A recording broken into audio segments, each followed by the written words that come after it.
Folks, it promises to be a very interesting week. In fact, the week has already started with fireworks because the director of the NYS, the boss of the NYS, Bwana Richard Ndubai, has been arrested. The arrest of very many other very senior officials is expected shortly. You see, on Sunday morning, the DCI, Director of Criminal Investigations, forwarded some files to the Director of Public Prosecution, Bwana Nurdin Haji. Those files recommended the arrest and arraignment in court of about 48 officials. And these officials are from the National Treasury and the NYS. It is clear that the idea here is to create huge headlines. Huge headlines that show that actually the government is doing something about corruption. Also happening today, Monday, May 28th, 2018, is a very big meeting in Eldoret, involving about 200 officials representing farmers in the Rift Valley, or rather 200 farmers' representatives. This meeting has been organized by Nandi Hills legislator Alfred Keter and his Moiben counterpart, Silas Tiren. Now, over the weekend, this meeting had already started generating quite a lot of heat in the Rift Valley.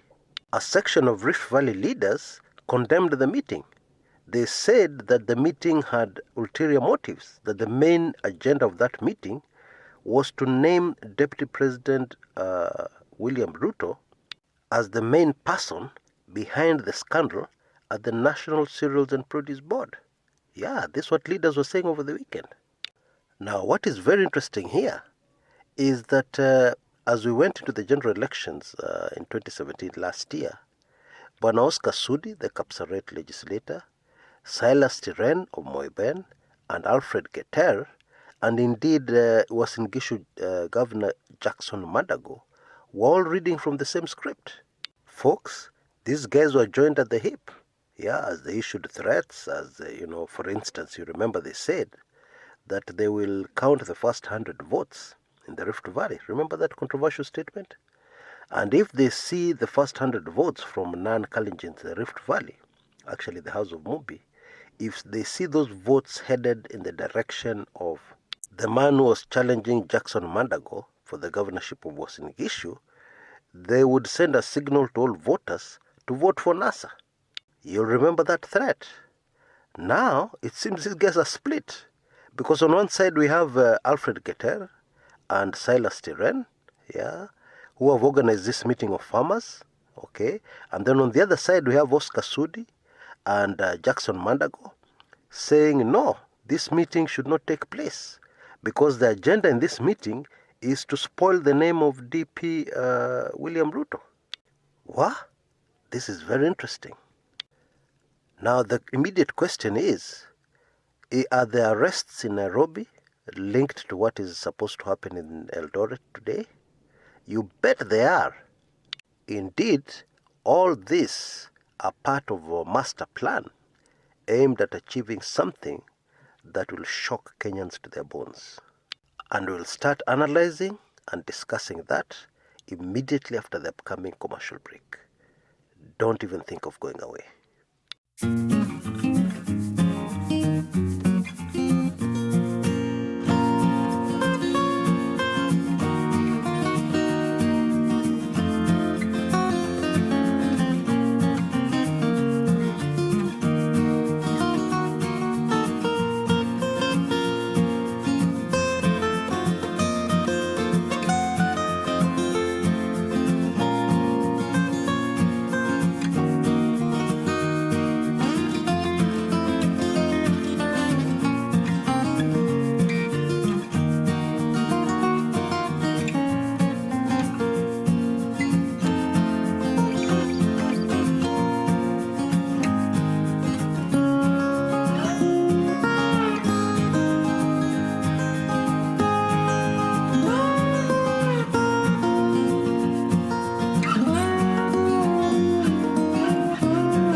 Welcome back.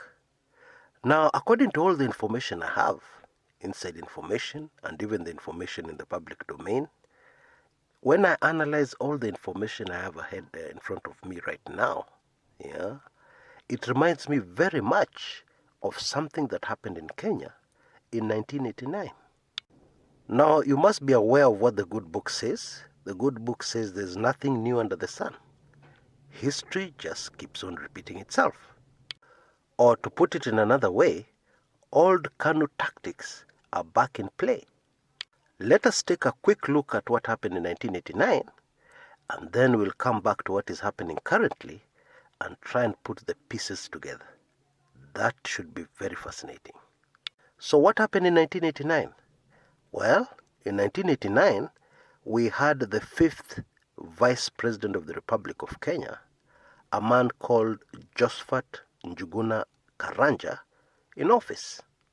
Now I realize this could be a very new name to most Kenyans, because not much is talked about Kenya's 5th Vice President. Maybe one of the reasons is because he had a very short stint in office. He had a short stint that lasted barely a year, between 1988 and 1989. And we're going to focus on how the 5th President of the Republic of Kenya was hounded out of office. But first, a quick background on the man. Actually, Dr. Josephat Karanja had a very illustrious career prior to his entry into politics and his appointment as the 5th Vice President of Kenya. This man was also the very first Kenyan High Commissioner to the United Kingdom. He was appointed in 1964, and by then he was only 33 years old. And then in 1970, he was appointed the Vice Chancellor of the University of Nairobi. Indeed, his tenure at the University of Nairobi between 1970 and 1979 is still remembered by most as the most golden, memorable years of the University of Nairobi. The face of the university changed very dramatically under his tenure. Because for starters, there was a record admission of black African indigenous local Kenyans into the university for the first time. That had never happened before. Also, all records were broken as far as the admission of female students was concerned. Prior to that, folks of the female gender were a very, very rare commodity at the University of Nairobi, believe it or not. It is also a fact that Dr. Josephat Karanja was a product of the Mlolongo voting system introduced by Moi in the 1988 elections. These were the elections where the primaries were carried out, can we say primary school style? Mlolongo system. You line up against the person you're electing. And of course, history will record that quite often, the person with the shortest line behind him ended up being announced the winner. So what else is new in Kenya? Anyway, in 1989, trouble for the vice president then, Dr. Josephat Karanja, started with utterances in parliament by a very junior legislator, a man called David Mwenje. Mwenje accused Karanja of being a puppet of the West. He said that Karanja was colluding with the major foreign powers to overthrow the government of Daniel Toroitich arap Moi. Now, this is a story that is very, very unlikely to have been true. Chances are very high that the whole thing came out of something very petty. Indeed, this later came out in accusations against the vice president, because one of the things he did is that he appeared in public with his very beautiful, stunning beauty of a wife, when that was taboo in the protocol of those days. You see, Moi did not have a wife, and therefore when he came to public meetings alone, and then you're a minister, or you're the vice president, and you turn up with your wife, many felt that that was a slight against the president. And then to make matters worse, Karanja's wife was a Ugandan, not a Kenyan. There was something else petty that was not mentioned but would have been obvious to people at the time. You see, Bwana Karanja was a former ambassador, or rather high commissioner to the UK, and therefore having conversation with foreign diplomats was easy for him. I can imagine foreign diplomats at the time had a very difficult time having any reasonable or interesting conversation with a KANU politician, because they all sang the same tune like robots. KANU ni mama na baba ya serikali. Daniel Toroitich arap Moi ndo raisi, mkulima number 1, politician number 1, professor number 1, kila kitu number 1. Now in that kind of scenario, here comes Dr. Josephat Karanja, and they start a discussion, and he asks about the winter in Europe, and of course the homesick foreign diplomats warm up to such a conversation, which would be a very sharp contrast to maybe having a conversation with another top KANU official of those days, a man like Molo Mutisia, whom the English language was a bit of a challenge, let alone understanding what Western culture is all about. It is therefore very easy to see how many of these Western diplomats would have preferred to channel all their staff through the vice president, and how this may have caused a lot of people to feel very uncomfortable and very jealous.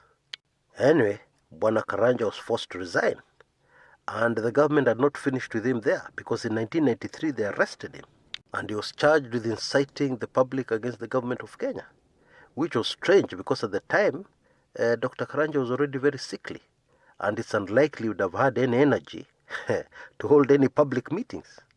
Now, of course, you'll remember in 1993, the country was already back into multi-party democracy. Indeed, the first multi-party elections had been held in 1992. But it is clear that Dr. Karanja's kizungu mingi had really upset a lot of people in the inner circle of government, powerful people. So they were still hounding this poor old man. Actually, correction, there was not really an old man, because he died on 28th February 1994 at the tender age of 63 years old. Yeah, that's quite young. Anyway, my point here are the tactics.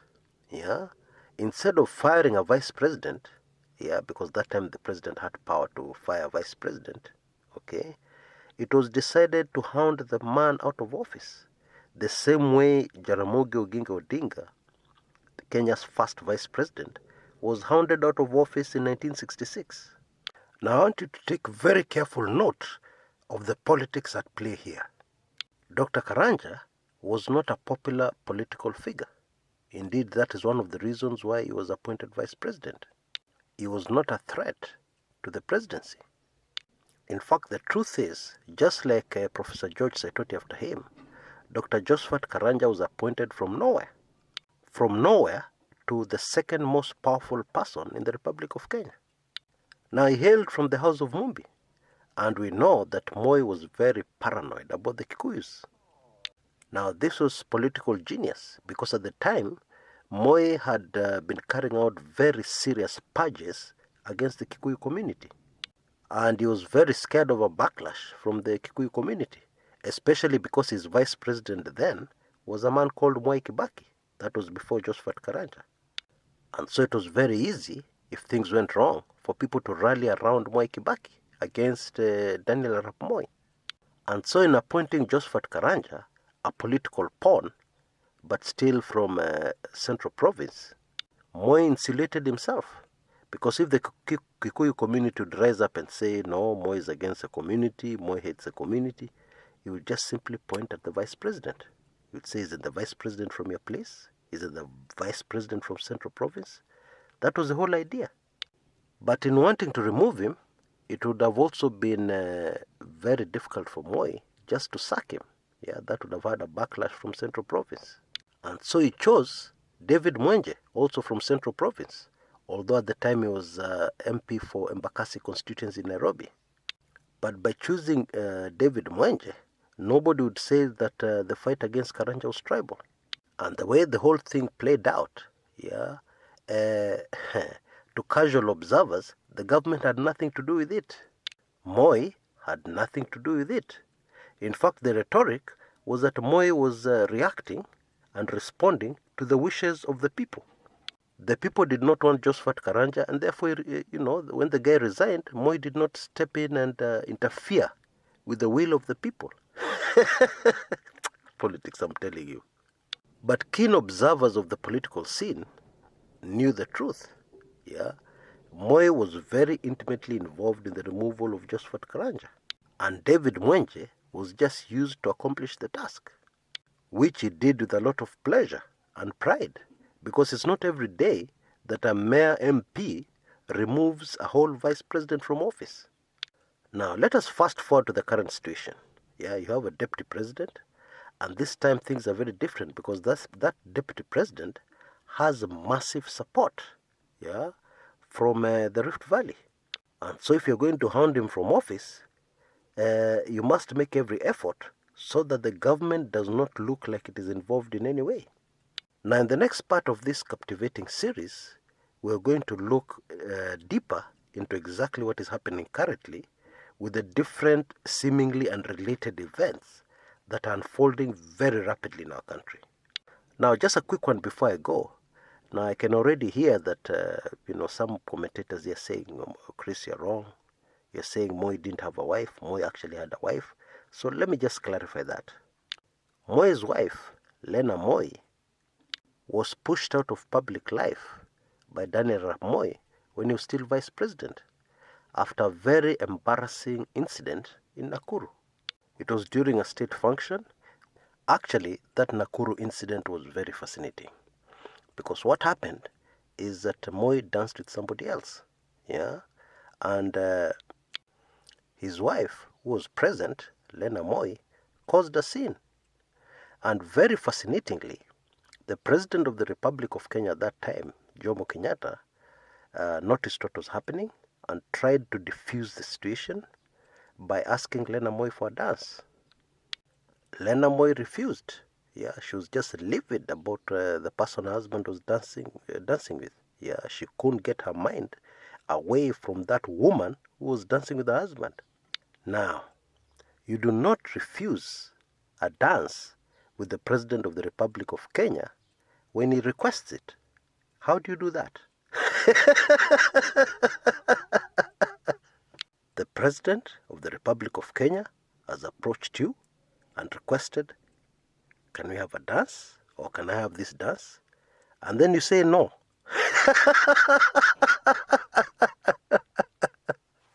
Anyway, that was not the major issue. Yeah, the major issue was the embarrassment caused on the vice president. And remember, this time, Moi was the source of ridicule from the Kiambu Mafia. And so you can imagine, for the next couple of weeks, indeed months and years, the Kiambu Mafia would not have stopped making jokes about this incident. It was too much for Moi.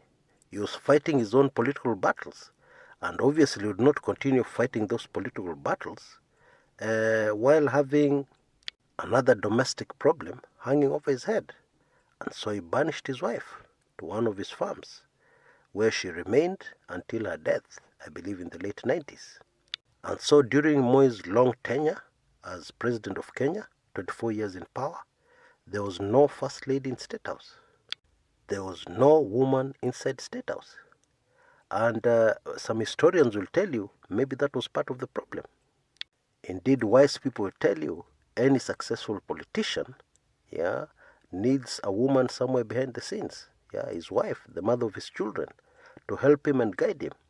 Because that's the only person who can stand up to them and tell them, Mr. President, my husband, you're wrong. Well, that depends a lot on what kind of marriage they have. Yeah, because some African marriages... Anyway, let's not get diverted away by history and by what some would call my radical views on what a wife should be. Yeah, let's not get diverted, yeah? And let's stick to the current happenings, because there are a lot of very dramatic things happening, yeah?